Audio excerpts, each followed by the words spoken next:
Assalamu alaikum and good evening, listeners. Welcome to the ZoShow. This is the weekly show where I talk about inspiring topics, and each week I have a guest who essentially shares their story, they share their journey, and it's a show where I like to provide some inspiration for people. So hopefully you can take some lessons away, and you can, really sort of sit back over the next hour, listen to some lessons and also pick up some really valuable tips.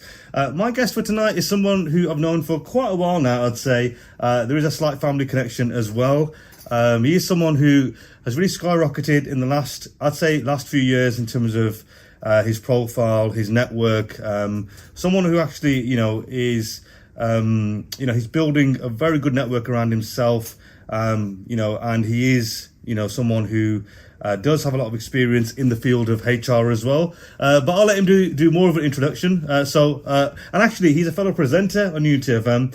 So for people listening, he does present one of the other shows that you might listen to during the week. But Omar Rashid, assalamu alaikum, how you doing? Hi, Sam. I'm good, brother. I'm good. Thank you for having me on. Yes, and I have had you on this show before, but under a different capacity. But you are a presenter of which show on Unity? So it's the Business Hour, Tuesday 6 o'clock on Unity FM. Okay. Business Hour, it's in the title. Yeah. Talk all things business. Yeah. And just tell the listeners and viewers a little bit about yourself. How far do you want me to go back? How far do you want me to go back? Date of birth? Place of birth and all that? Yeah. Actually, I don't want to go date of birth. I'll be showing my age. Born and bred Birmingham, so Brummie, Smethwick, so City Hospital for those who recognise. And then always lived in Smethwick. Early on, I wanted to be a cricketer. That was my dream. So growing up, used to watch a lot of cricket. My dad used to watch a lot of cricket, used to play a lot of cricket. So those who are familiar, Syed Anwar. So I'm showing my age a little bit now. So Syed Anwar in his prime was someone that I looked up to. So he was a left-hander, I was a left-hander sort of thing. So wanted to be a cricketer. But then at that time, there was none of this 2020. There was none of this money. There was just, those times county cricketers, if they made it that far, would even have a job in the winter because wasn't enough money sort of thing, and my dad didn't really want me to push that, so I ended up going to kind of college, uni. I was good at maths, so typical Asian thing, go and be an accountant. Went uni, 𝐓𝐇𝐈𝐒, and actually first year wanted to be an accountant, but the lecturer, he was just so boring. I think he was probably sick and tired of being an accountant or teaching accountants. He was like, just so demotivating, monotone, really, really kind of like just killed it. And I remember saying it to a friend. I was like, is this what accountancy is like? This is not for us. And then kind of second year just did general business studies, and then last year we kind of specialised in what was retail marketing, because at the time I was working at Next in the Bullring, where I actually met your brother. Yes, that's where I got to know your brother, Abdul, so big shout out to him. And because we was in Next and doing marketing, we had that idea of let's have our own business, and it was around retail marketing. So I did a lot of modules around retail marketing, and then one module we thought, okay, we need to do was HR around, obviously, if we're going to have a business, staff, employees, all of that sort of stuff. And then I remember that lecturer, she was amazing. She was actually the opposite to the guy who, was teaching accounts. And then I got my degree, and then again, I suppose a bit of typical Asian sort of thing, a lot of my cousins, they'd got their masters, some of them had got their PhD sort of stuff, and my dad was like, degree's not enough, we need you to go and get your masters and all of that sort of stuff. I was like, fine. And I ended up going back to actually do HR, a master's in HR, because I actually really, really enjoyed it in my last year. And then got a master's in HR, graduated with a master's in 2006. And then since January 2007, just got a job in Coventry City Council, in the HR department, worked in the HR department, was there for about over a year, got my first main job in recruitment as an in-house recruiter for the NHS. I was in the NHS for about 8-9 years through various roles.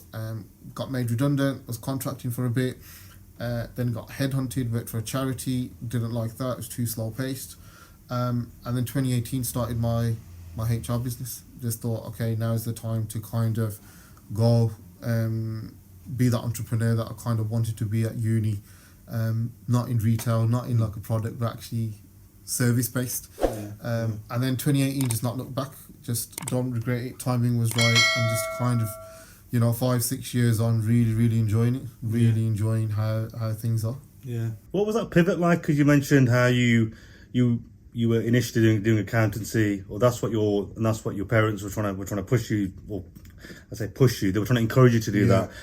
What was it like then, transitioning from accountancy to HR? It wasn't that bad because, overarching was I got a business management degree. So when you're doing a business management degree, you just pick a lot of modules. So there were HR modules I'd already done a little bit before. There was like marketing, there was supply chain, there was, so it still fell in the sphere of business. Do you know what I mean? So it wasn't a massive pivot. It was still within the realms of business sort of stuff. It wasn't like from accountancy I then went to like engineering or graphic design or something like that, totally different. So it was, I didn't really think of it at that time much of a pivot because it just still fell in the business management, business studies course. I just felt like, okay, I might have just gone into it's literally like just going to a different department in it. Essentially. So it wasn't that bad. I didn't really struggle or anything like that. Yeah. And what was it like in terms of, so obviously it was a similar field that you went into, but do you think sometimes there's an unfair expectation on, let's say, young Asian kids? Like Asian parents have obviously, over the years, in previous decades, their education and the way they've, sort of come to the UK and they've worked and grafted. And do you sometimes think that there's this undue pressure on Asian kids nowadays to achieve maybe similar to what their parents did, or is it just a case of that was it? You were just like, I was going to work hard. So look at Asian kids now. The Prime Minister's Asian. So, when we were growing up, it was very much like, look, achieve as much as you can, try and get to, it's tough, all of that sort of stuff. Now it's like the ceiling's gone even more. The benchmark's probably gone higher because we've now got, an Asian president. Whatever you want to think about politically wise, we've got, I can't remember his name, but the mayor of London, he's Asian. Tariq Khan. Do you know what I mean? We've had people like Sajid David, we've had people like Preeti Patel, forget whatever you think about them, but there is the Asian community there. So I'd actually probably think maybe there's more pressure on kids now, probably, because it's very much like, okay, whatever barriers we had, 20 years ago, 30 years ago, the thought of an Asian Prime Minister was probably a bit of a dream. Do you know what I mean? We're now living in reality. So now I would think there's probably, a bit more pressure, but I'd probably say there's equally more exciting times as well, because actually we're seeing slowly some more opportunities. There is opportunities, it's now not it's not unheard of now, an Asian Prime Minister. It's not unheard of Asian certain senior political figures. Do you know what I mean? So, now it's like, when they say the world's your oyster, well, it literally is now for certain Asians. So it's interesting. I mean, look, I'm a parent now. My daughter's 15 at the moment. I'm not put massive pressure on her. But my mindset's a little bit different. I hate politics.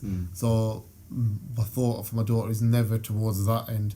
Mine is still very, very much business and entrepreneurial. And what I'm encouraging my daughter is, look, whatever you're thinking of doing, I mean, she actually likes graphic design, ironically enough. She likes her drawing and whatever. So I'm actually looking at encouraging her to say, look, go and do your graphic design, go and learn about web design and all of that sort of stuff, the art sort of thing. Go and work for X amount of years, but with the proviso, with the idea of one day you can be a business owner, just like your dad sort of thing. So I suppose it's different, and I'm where I'd probably say my dad was a little bit,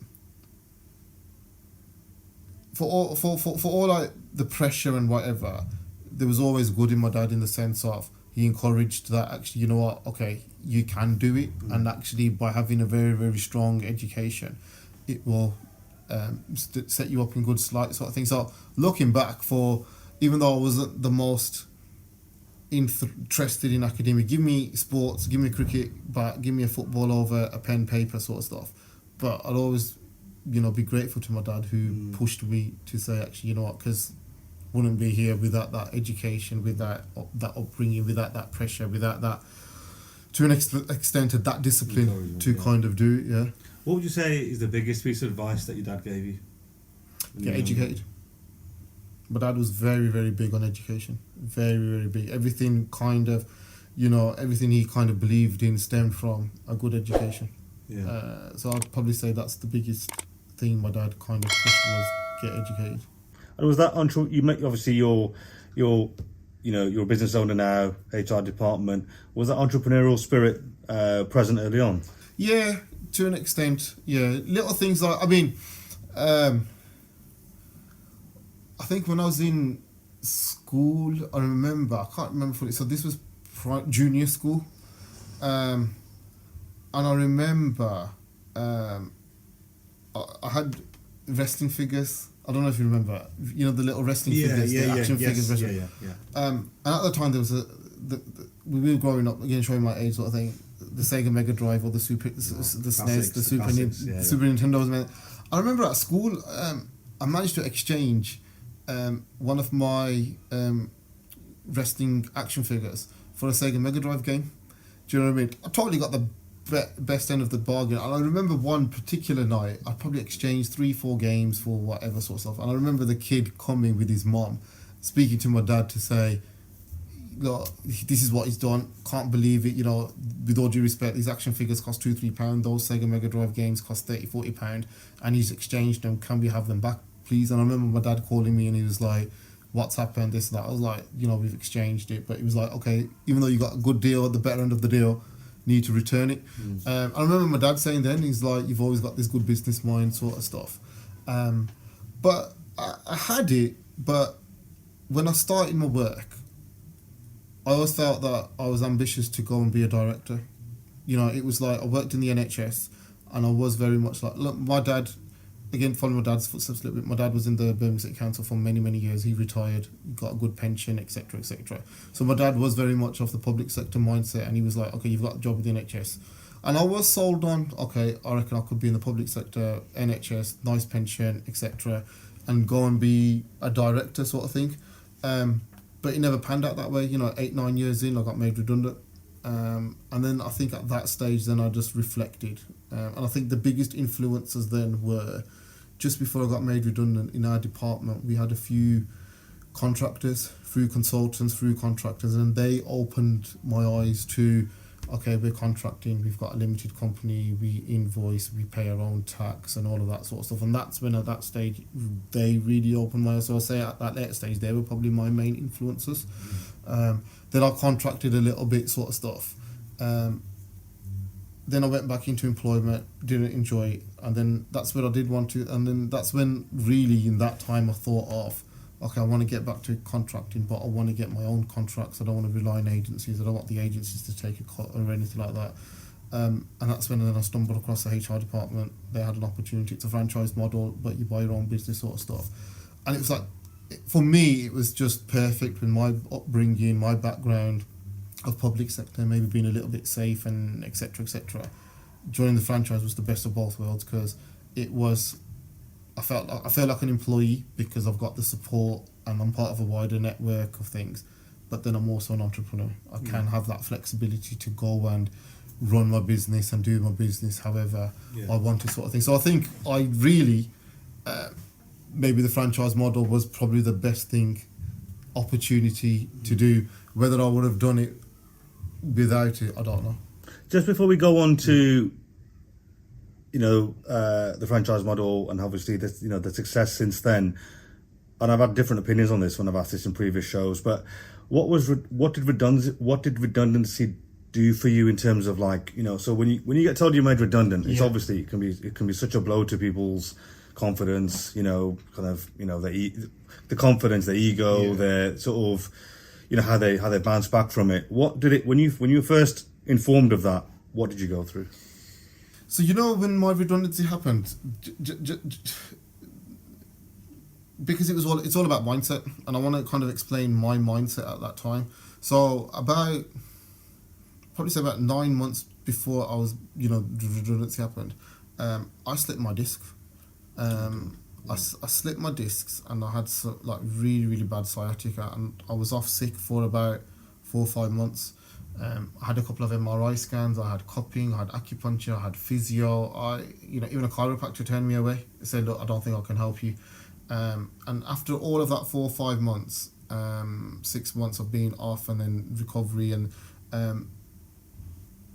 the NHS, they decided, look, surgery is the best thing for you, sort of stuff. So I ended up having surgery and everything, alhamdulillah, everything's all okay, sort of stuff. But what that mindset made for me is, like, when I was sitting at home and I was in so much pain, I was reflecting and all of that sort of stuff. A lot of it was Islamic reflecting as to, look, why did Allah make this happen? Why did God make this happen? Sort of thing. You know, I've got a young child, I can't pick him up. I've got a young daughter, I can't, you know, sort of stuff. And it was very much like, okay, do I take this as a negative, as, oh my God, why has this happened to me? Or do I take it as the positive, which we should be, which is, okay, something's happened. Allah's made this happen, like, now I need to get close to Him. I need to be grateful for what I have got, sort of stuff. And that's when I would say a lot of my mindset changed. And it was very much like, okay, anything negative that happens, no, it's not a negative. Let's take the positive out of it, sort of stuff. So when the redundancy came, it was very much like, okay, let's not take the negative, which is, oh my God, I'm being made redundant, my security's gone, there's no job, there's no whatever. I took the positive of, okay, nice little payout, but there's now new doors to be opened. There's new opportunities to go to. I learned a bit about contracted for whatever. Let's go and do that sort of stuff. So I was actually kind of excited. I was actually excited on the sense of, okay, here's my opportunity now. Sometimes I might have been a bit scared being in the NHS 8-9 years, to try something new or whatever, because I probably set in my ways. And if I can just interject there, what was it, and I'm glad you said that, what was it like trying to overcome that? Because there might have been some hesitancy. What was it like in terms of, what did you do to overcome those fears initially of going to some, because redundancy, then you're trying something new. So for people listening to this thinking, I want to try something new, I want to get into business, but I'm a bit fearful, what would you say to them? So my new was, I was always going to be in HR. I knew that I wasn't going to, I didn't fall out of love with HR. I probably fell out of love in my job and maybe the NHS sort of thing and what was happening sort of stuff. So for me, my new challenge was, okay, I'm going to try some different sector. Still HR, still do all the HR sort of stuff, but it's going to be a different sector.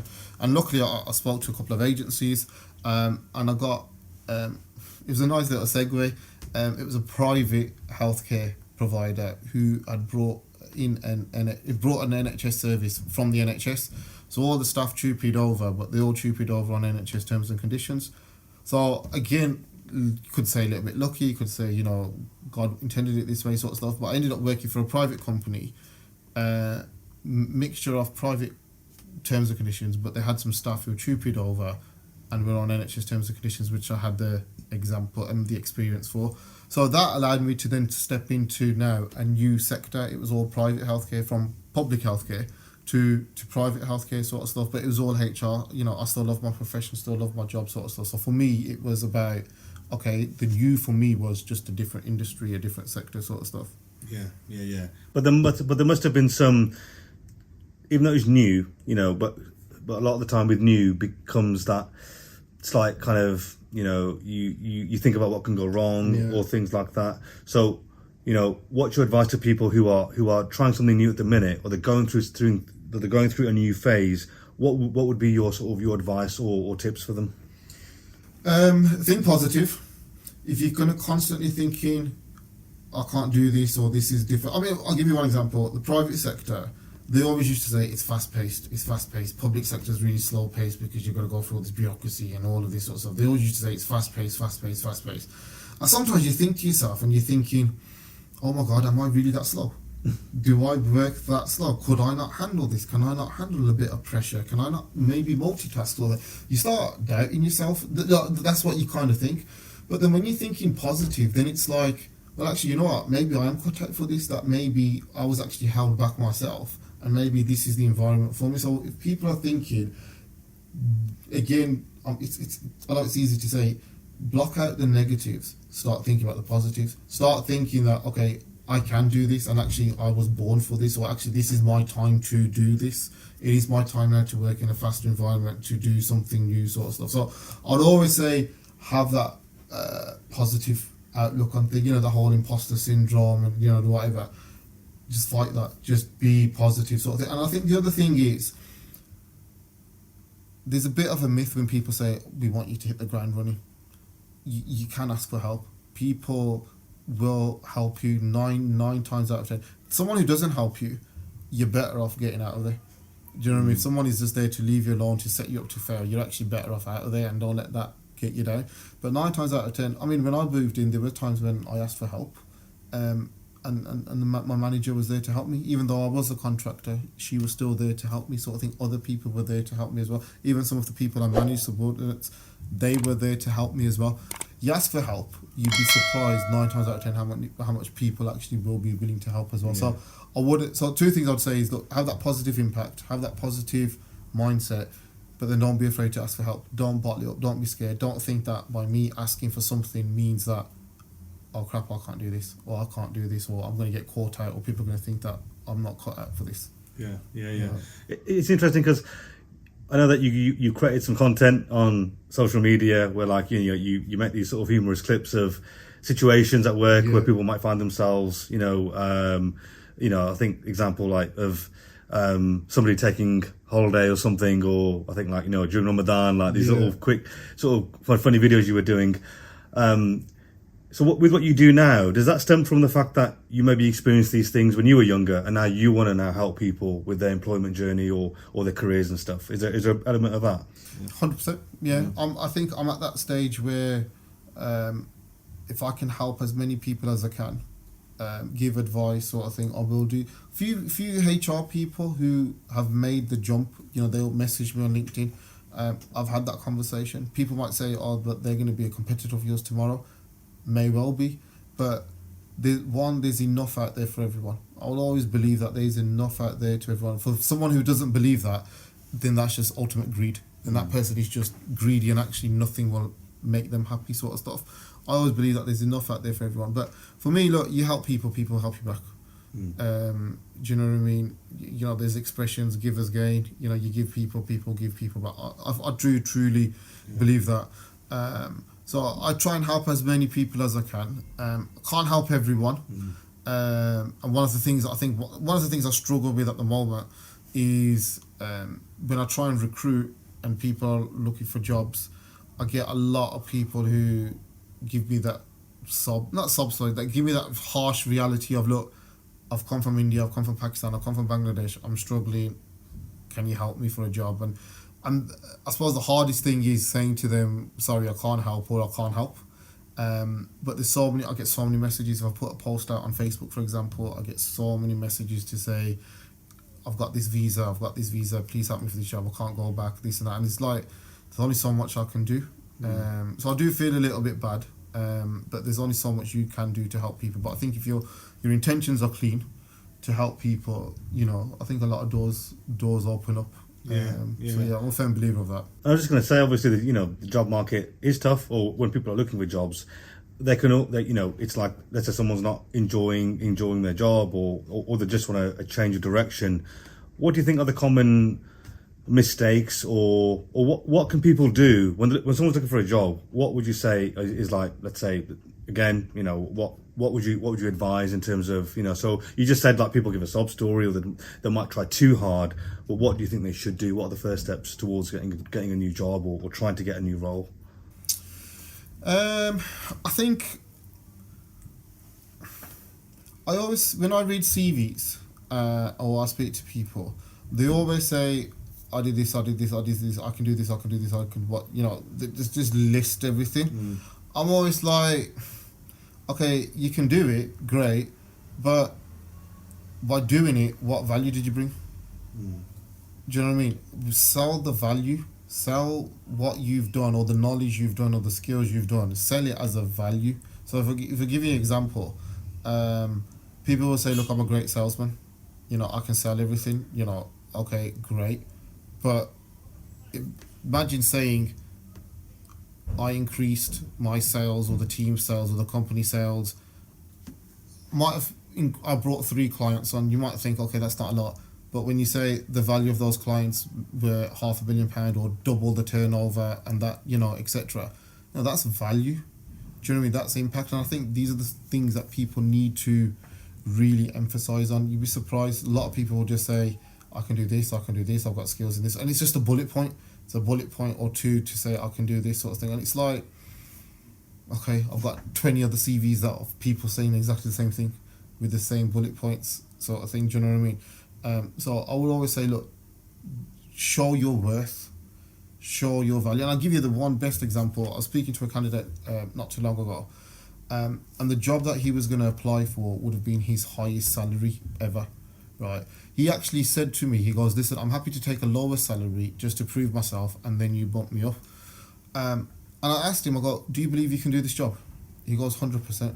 So I said, well, back yourself.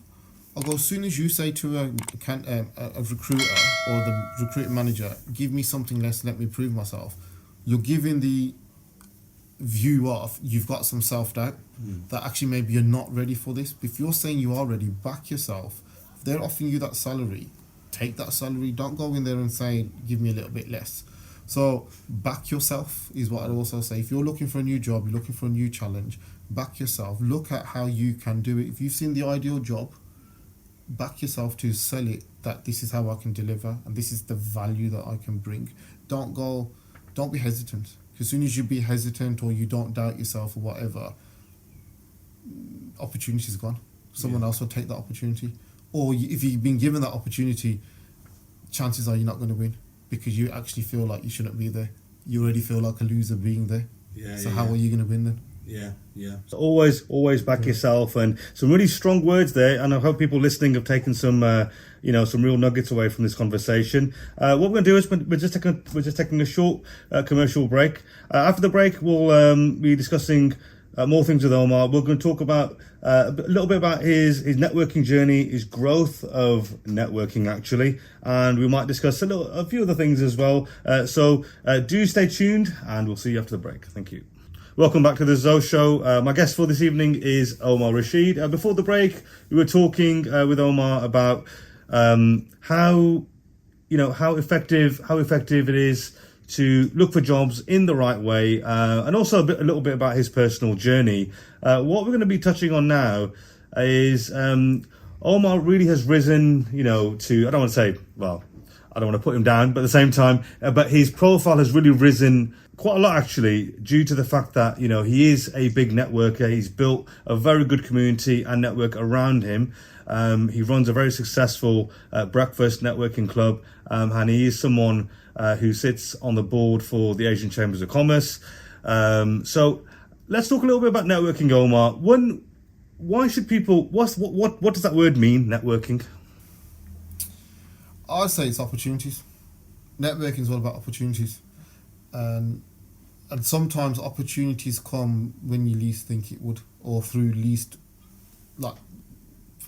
most unlikely scenario, the most unlikeliest of people, even sometimes the most unlikeliest of times. So networking for me is all about opportunity, and you've got to be, that old saying, you got to be in it to win it. You're sitting at home, you're potentially missing out on opportunities. And that's what I say. And the thing is, it's not just turning up. You can't just turn up and say, okay, here I am. You've got to look at, okay, how you engage with people, the follow-ups.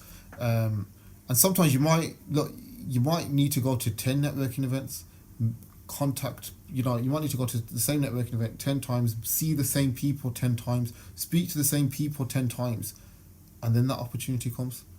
Do you know what I mean? And I liken it to, we're all familiar with SEO, right? Yeah. Now, search engine optimization. Yeah. Now, SEO doesn't happen overnight, does it? Doesn't. A lot of marketers or developers or agencies will say good 3 to 6 months, right? Mm-hmm. So if SEO is repetitive, and a lot of it is repetitive in the sense of, we'll get some keywords out there, we'll get some blogs out there, but we've got to regurgitate, we've got to build some links. It's all seeds that you're putting into, aren't you? And it's all repetitive. Networking is exactly the same. A lot of it is repetitive. I might go to the same events, I might go to some of the same events where there's the same people, it's the same conversations, etc., etc. But that's no different to SEO. Do you know what I mean? And what you're doing is you're building your own SEO. That's how I look at it. I'm building my own SEO. I'm building it organically, sort of thing. I'm going out there, I'm meeting people. Is someone likely to know? You tell me. Chances are 9 times out of 10, a big referral, right? Is someone going to refer you to their biggest client, they're trusted, because they've met you once and thought, okay, he was all right? Or are they going to refer you after they've met you 5 times, 10 times, got to know you a little bit more, trust you, like you, actually understand what you do, you've given that vibe of, actually, I know what I'm talking about. It's going to be the latter, isn't it? And that's what networking does. And that's what I'm talking about, opportunity. Sometimes that opportunity doesn't come just the first time I've gone to a room. It might happen the odd occasion. Do you know what I mean? Someone might actually come to a networking event thinking, I need a graphic designer because my logo needs refreshing, or I need some HR, I need some recruitment, I need to, someone might throw you that. But the big one and the real consistent one will come after time. Will come after time, sort of thing. And I think the best example I could give you is myself. I started networking in 2018. I went to a lot of networking events. Do you know what I mean? When I started my business, I had 0 clients. Not ashamed to say it. I had 0 clients, so I had a lot of time on my hands. I filled it all with building my LinkedIn profile, posting on LinkedIn, but actually a lot of time networking. When COVID-19 happened in March 2020, good 2 years in, that's when I would say I really felt the fruits of it, because all of a sudden when furlough came in, people didn't know what was happening. When people needed to make redundancies, when people needed to make costs cutting, and they're all thinking, okay, I need some HR advice. A lot of them came, and that's when you start thinking, okay, when that opportunity came, when that time came, that's when those people came. Do you know what I mean? And yeah, it took sometimes 2 years. I even met people who came to me that I hadn't seen for 6 months, but they said, I met you a couple of times, I've seen your posts, I still follow you or whatever, and I remembered you and I reached out to you, sort of thing. So that's what essentially networking does. Sometimes the right time comes, but what I would say to you is, look, you've got to be in it. And it can't, sometimes people say, oh, I don't need networking.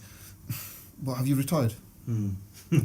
Yeah. Because if you haven't retired, you're in business and you want business. No one's going to turn around and turn away business, are they? Very rarely does someone say, look, we're too busy, we don't want it, give it to someone else. Do you know what I mean? Especially Apne. Do you know what I mean? So I don't buy this of, I don't need to network, I've got more than enough. No, you probably don't want to, because A, you don't know how to network. B, you haven't got the patience, because sometimes you're probably impatient. Do you know what I mean? Or C, okay, you might have had a bit of a bad experience, but so does everyone. You could have had bad experience doing email marketing, you could have bad experience doing SEO, you could have bad experience everywhere, sort of stuff. And I was just going to touch on that. Do you think it takes a certain type of character to do networking? Because I think because you've got this very kind of positive and approachable nature about yourself, do you think it worked for you because that's who you are and you're quite talkative and you want to network with people? Because it's very people based. For you, it was like you found it almost natural. But do you think you have to be that way to do networking? So the first time I went to a networking event, I went to a chamber networking event. A guy invited me. I hung onto his arm like his man bag. I did not know what to say to people. I was like, wow, I'm in a room of 150 people. What the hell do I do? I recognize some people now that I saw in networking. I remember speaking to them for the first time and I just did not know what to say. So I'm not going to say you have to be of a certain build, because the first time I went, I was totally nervous and all I ended up probably speaking was to 3-4 people. One of them was the guy who invited me, and I probably ruined his evening because he probably thought, oh my God, I've wasted it. Do you know what I mean? Yeah. But as you go on, now I could walk into a room, any room sort of thing. I probably know, chances are I probably know someone, but I know how to network sort of thing. So when it goes to, does it take a certain person? You could be the most nervous person, scariest person, whatever. That doesn't matter. What you have to have is the understanding of why I'm there. The understanding of, okay, I'm here to network because ultimately I see this as an opportunity or as a method to eventually grow my business, to make money, to support, or what, and then that whole what's your why. It's because of that. If you believe in that, then that's the sort of person then you are ready for networking. You go out there and network sort of thing, because you know what your end goal is. You understand why you're doing this. If you don't understand why you're doing it, if you just go to a network and thinking, what am I doing here? Don't need this, whatever. Then you stay at home. Yeah. Stay in your office. Do you think networking, or let's break it down in terms of, the skills you might need for networking, or what skills networking results in? But do you sometimes think that relationship building and that kind of face-to-face interaction, do you sometimes think it's become a bit of a lost art, particularly with young people, because we've got social media now, we've got the web, we've got so many ways now of connecting with people. Yeah. Do you sometimes think it's a bit of a lost skill? Yeah, because look, everything's at our fingertips. We can network literally online, on Instagram, on TikTok, on LinkedIn, Facebook. I could just sit in my bed, sofa, whatever, and talk to people, and talking to people over a keyboard. You hear it, keyboard warriors. Talking to people over a keyboard and then to face, it is two different things, 100%. Because you can hide behind social media, you can hide behind the way you look, sort of stuff. So I do think there is an element of that. One thing I would say is, when you're out networking, the biggest thing I would say is be yourself. Just be yourself. I remember, one of the hardest things that I found was when I went networking, people used to say to me, how many clients have you got? How many customers have you got?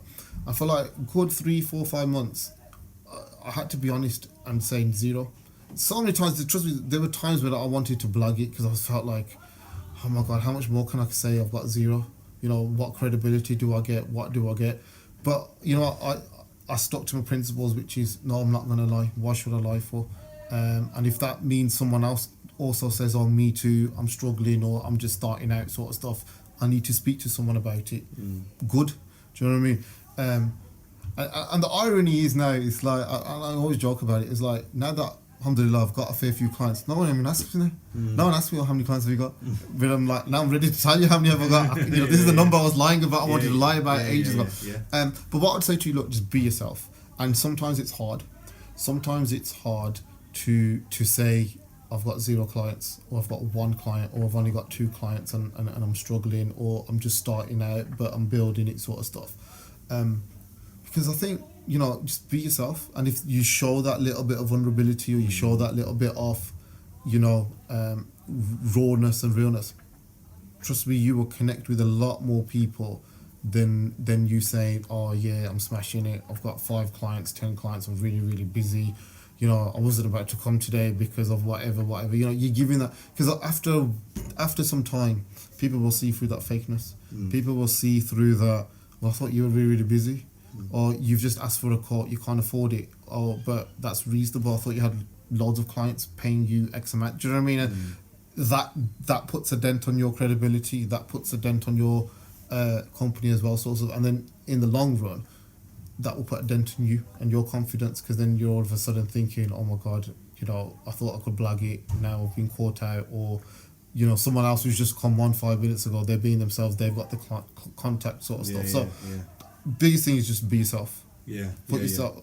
Well, I think it's worked well. I mean, obviously, look, I think you're almost like I think it's proved positive, because where you are now, I think you've mentioned that you started networking 5 years ago, and now all of a sudden, the profile that you've created has completely skyrocketed, to the fact that you're now involved in.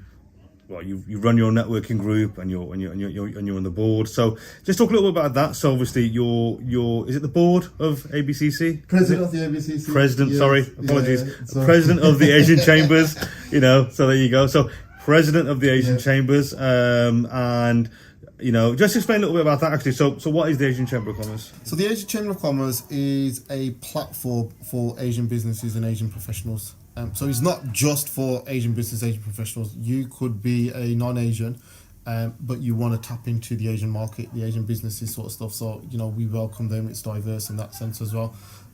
It's part of the Greater Birmingham of Chambers. And we're there to kind of, create that platform for you to network, to support you, to grow your journey, to raise your profile, to, again, open other opportunities and doors for you as well. We're starting lobbying as well for certain things. The Greater Birmingham Chamber lobby for obviously small businesses and businesses. We're looking to lobby for our Asian community as well. So as a board, we're looking at other new initiatives as well that we're looking to bring in over the next sort of 6 to 12 months. So we're there, and it varies to your startups, your one man, one woman band sort of thing, to your small SMEs, to your larger SMEs, to your corporate sort of there. So it's a platform. There's a lot of groups out there. We just offer something a little bit different. It'll be for some, it might not be for some. It might complement well with other sort of networking events or groups or platforms that you might join. But it's just there. It's an opportunity there, and I think if you're of that kind, which is, if I need to network, I need to talk to people. My first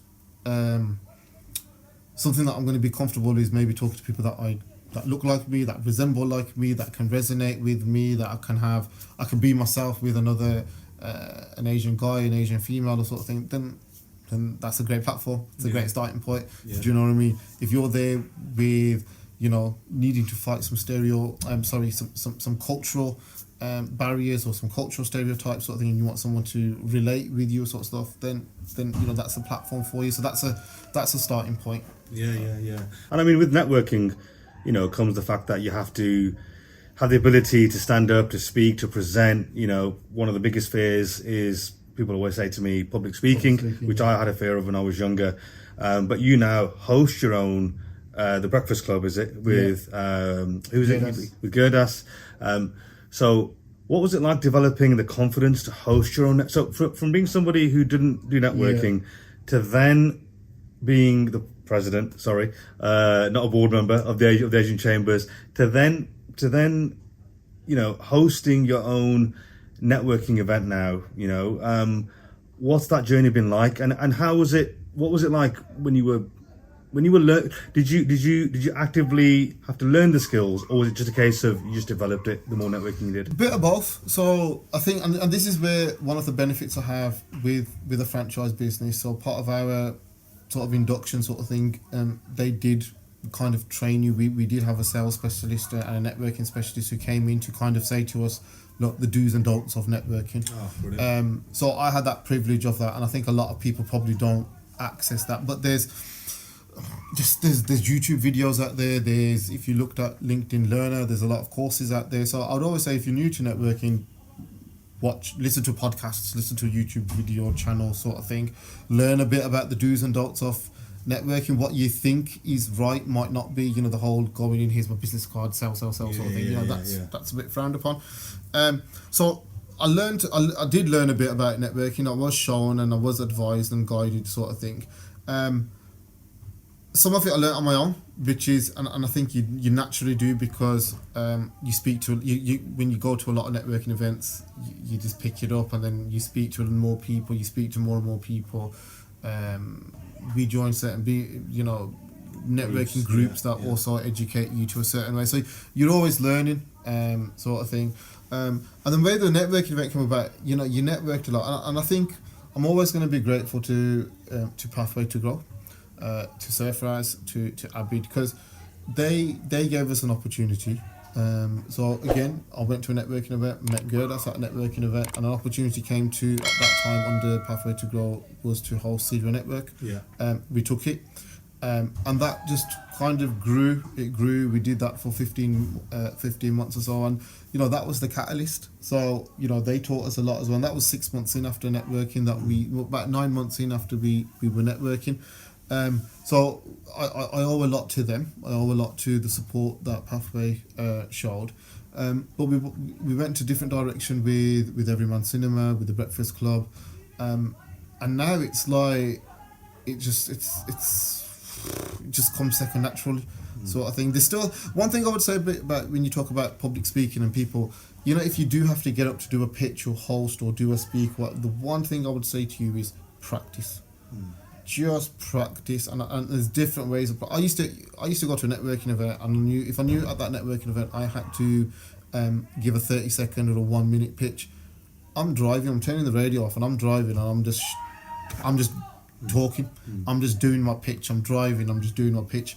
And when I had to do like proper talks or a proper speech or a proper presentation, the best example I can give you was the Asian Chamber dinner last year. As the president, had to give a speech in front of about 500 people, first time ever. I practiced a lot. I practiced a lot. I presented it a lot. I recorded my voice, and then I would play it back. I would listen to it in the car, and I used to think, I sound like I'm half dead. People are going to be half dead. Do you know what I mean? So there's little things like that, and then I practiced, and then I was like, okay, I'm too monotone, I'm too slow. And then got to a stage where I'd record it, and my speech was like for about 7 minutes, and then I got it down to like 6 minutes and 5 minutes, because I was like, okay, let's speed it up a bit. Let's not that. It all came through practice, and then when I delivered it on the night, sort of thing, the feedback was great. I still felt nervous, but it was like I was on automatic. I was just knew what my speech was coming. I was just saying it. I was with the adrenaline was taking me, but it was all through practice. And the other day I went to an event, had to do a speech.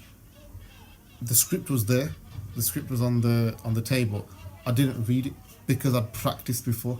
I'd practiced that 2-page script. I paged it. I kind of freelanced a bit, or sort of stuff. And that's it. So the one thing I would say to you is practice. Practice makes perfect. Near perfect sort of thing. So just practice. So do you ever feel nervous now when you have to present? You still get nervous? Yeah. I'd be worried if I wasn't. and I think if I wasn't, then I'd be like, okay, I'm taking this for granted too much. So I do get a little bit nervous, and sometimes I might sound it a little bit at the start, but once I get going or whatever sort of stuff, once you're in your flow, then I'll say it's naturally sort of stuff. Well, it's not too bad. But I still think I can improve. I still feel sometimes like someone fed back to me to say, look, maybe show a little bit more josh, show a little bit more passion, sort of stuff, which is fine, which is very common. And I think that's the other thing in business. Take feedback, ask for it, even if it's the negative feedback. Do not take that negative feedback personally. Take it as, okay, I need to learn. This is good. Because if one person's had the courage to tell me, other people might be thinking it. I've got an opportunity to change here. So ask for that feedback, learn, and take it as a positive. Take the positives. And just in the remaining time we have left, you mentioned that away from HR, away from networking, I know that one of your passions is football. Let's just talk a little bit about you support Chelsea. So you're a big Chelsea fan. And at the time of this recording, Chelsea have just sold a lot of players. I'm sure there's deals in progress to sign more. How do you think Chelsea are actually doing in the transfer window at the minute? And what's your predictions for the following season? I'm optimistic. I'm happy with that. I'm happy that we've got Pochettino. Happy Pochettino's our manager. I'm gutted. I am gutted Mason Mount left. I'm not gonna lie. I do joke about we got good money for him, but I'm gutted that he left. But you know what, we move on, sort of thing. I'd still say we need a couple of tweaks. I'd love another good, solid goal scorer. I think we need obviously 1 or 2 midfielders, sort of thing. But I think we got that little bit of tweaks that are still there. We're not winning the league. Man City are winning the league. We know that sort of stuff. But I'm optimistic. It can't be as bad as what it was last year. It can't be that bad. If it was, we're getting relegated. But I'm optimistic. Couple of tweaks. Pochettino, no European football. We've just got the league, the domestic games to play for. I like to think we can get top 4. I think we should be getting top 4. At the end of the day, people joke about you spent loads of money, sort of stuff. Yeah, we spent it on young players, but at the end of the day, we still spent it. And we should be aiming for at least top 4. And at the moment, look, as things stand today, I'd say City are a given top 4. I'd say Arsenal are a given top 4. Possibly Liverpool. But I think at this stage, look, United aren't a given, Newcastle aren't a given. Newcastle first time now with Champions League football for a long time. They've got to balance that up. And the expectation. Spurs, do you know what I mean? And us, Villa, possibly. But it's there for grabs, in it. I don't think there's anyone that could confidently say this is definitely going to be the top 4 or these 4 are the favourites. So I think at least 4 space is there for us to grab. And look, if we get those 1-2 signings, yeah, man, I'm optimistic. I'm looking forward to it, man. It's like 3 weeks to go. Cannot come. Like every year. Cannot come. like every new season. Yeah, I think everyone, I think all football fans get excited, don't they? Around sort of when they're approaching sort of the end of July, August time. At the time of this recording, it's funny. I suppose I will link this back just slightly to your profession, but we've now seen the growth of the Saudi League, and how they're signing players left, right, and centre. Particularly from players in the Premier League, but across Europe as well. I had an interesting conversation with somebody actually earlier this week around why players are going there and those opportunities, and actually given your experience in like HR and kind of, I suppose, recruitment. What is it that you think? We know that obviously Saudi's got the money and everything, but what is it that you think would tempt somebody, just apart from the money? Do you think it's solely just money? Yeah. You're not going there to live in 50 degrees heat. You're not going there to live because you enjoy the Islamic lifestyle. Money talks. You could go to another European country. At the end of the day, you're kicking a football about. You're not doing anything extra. Yeah, the standard might be a little bit less, but your bank balance is way more. Do you know what I mean? It's listen. You're a graphic designer, right? Yeah. You can go and work for a big corporate, amazing corporate, for 30 grand a year, and you're going to be pushed and whatever. Or another smaller corporate or a larger SME comes in, is going to give you double the money, triple the money, with a nice company car. And yeah, same sort of work, but a bit more slower pace. Maybe you're not going to get into the full nitty gritty of projects, but you're going to still do it. 9 times out of 10, where are you going to go? Yeah. Yeah, it's a... Do you know what I mean? So... It's a and I don't begrudge them. People saying, they're only going for the money. Fair play to you. Because 99 times out of 100, you had that same opportunity. Do you know what I mean? Yeah. I would go, you would go. Someone said to me, okay, here's a job, £500 million a year to be head of HR. Yeah, I'd probably say to my franchise or whatever, yeah, okay, this is an opportunity too good to be turned down. Do you know what I mean? Because end of the day, money talks. Someone offered me that for 50 grand a year. You're like, no. Yeah. But is it nice to see from an Islamic and I suppose from an Asian point of view? Do you think because obviously Newcastle, with their Saudi owners, and obviously look, clubs have had a lot of foreign investment in the last 10, 15 years, but do you think now, do you feel proud of the fact that the Saudi League's growing, or do you think it's a bit of a, just, is it sort of, is it hampering the Premier League, You know what? When you say, this is a deep philosophical answer I'm going to give you. It's probably a bit too Let's deep. go for it, yeah. When I look at, you got your Saudi owners at Newcastle, you've got your Qatari owners at PSG, you've got all this money, right? And this is just being a bit deep sort of stuff. When you look at the wealth that they have, and you look at some of our Muslim countries, poor. You look at the state of Syria, and I'm getting a bit political and whatever, but when you look at that region and you just think, hang on a second, if you plough, and listen, only Allah knows, they may well plough some of that money, but my guess is, if they had the choice of signing £100 million Mbappe or giving £100 million to an Islamic charitable cause, I know when I'm hedging my bets off where, do you know what I mean? And I think that's what bugs me a little bit, that actually we, as Muslims, have that much money, demonstrate how much that money is, yet we've still got potentially our Muslim brothers and sisters in Syria, in Lebanon, in other African Muslim countries, starving. Do you know what I mean? Let's not even go into the whole Palestine, Israel sort of thing, but do you know what I mean? So I think part of me, that bugs me.